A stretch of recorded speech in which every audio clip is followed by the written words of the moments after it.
mystery of the ancient Egyptian pyramids puzzled mankind for centuries. Now the riddle may finally be solved. Tonight on PM Magazine, we'll go to Egypt to meet the scientist who is turning historical theory upside down. Then meet two unusual men who left their families for 3.5 years to pursue a dream. See their modern-day Lewis and Clark expedition, which spanned the entire North American continent to become the longest canoe trip on record. And this is your typical male model. This is not. Meet an ordinary guy whose wonderful face makes him big money modeling in his spare time. You know, in case you didn't know it, Tower Records is the largest record store in the world, and not only do they have rock video, they have every album imaginable. But you know, in our next story tonight, it conjures up some very interesting images. Picture this situation. A husband wakes up in the morning and says to his wife, "Honey, my papa and I are going to go off and explore the United States and Canada by canoe. And we'll be back in a few years." That might not be exactly how the conversation went, but when Steve Landick and Verlen Kruger decided to head out on that adventure, I imagine they discovered it's very difficult to pursue a dream.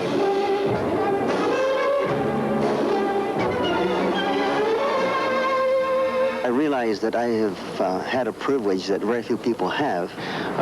It hasn't been easy for Verlen and I. I don't think it would have been for any two people.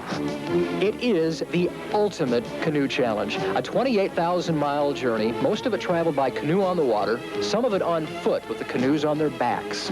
It began on the Missouri River in Red Rock, Montana on April 29, 1980. Along the way, these two men touched all 5 of the Great Lakes, 3 of the world's 4 oceans, 44 of the American states, and 8 of the Canadian provinces and territories. Verlen was 58 years old when the trip began. His son-in-law, Steve, was in his late 20s.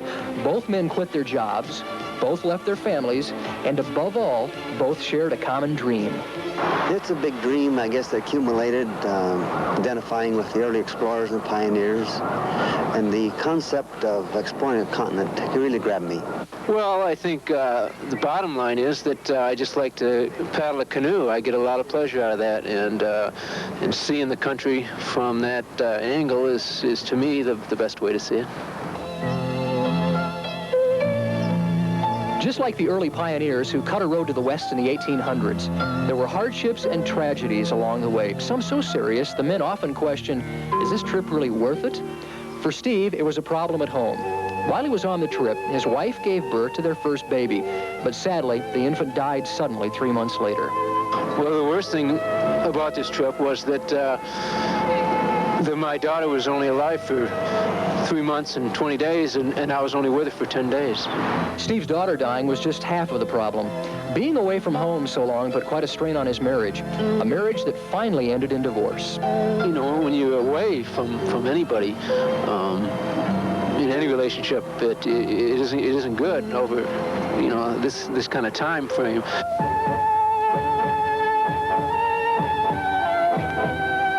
There were rough times for Verlen also. One he'll never forget occurred off the coast of Oregon when his canoe capsized.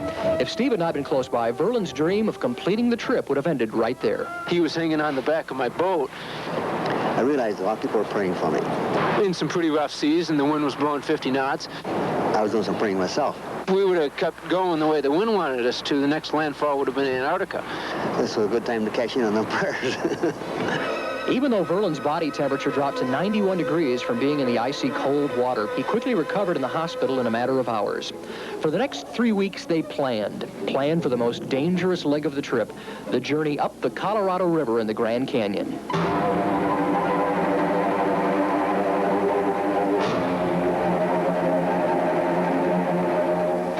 This was by far the hardest part of the trip, and when the rapids became too large and too swift to paddle through, they got out of the water and carried their canoes and gear on their backs.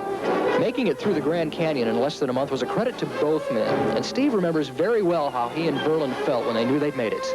Verlen always carries a Pepsi in his canoe. It's kind of a habit with him, and he'll never drink it until he's in sight of the next town.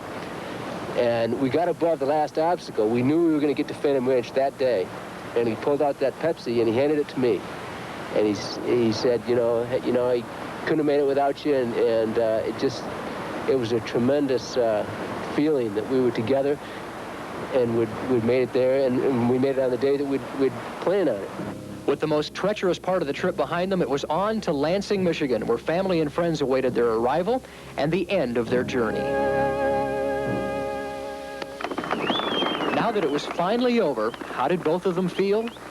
Well, I think it's a pretty big relief. I have kind of looked forward to getting on with my life now for quite a while, and now I can start to do that.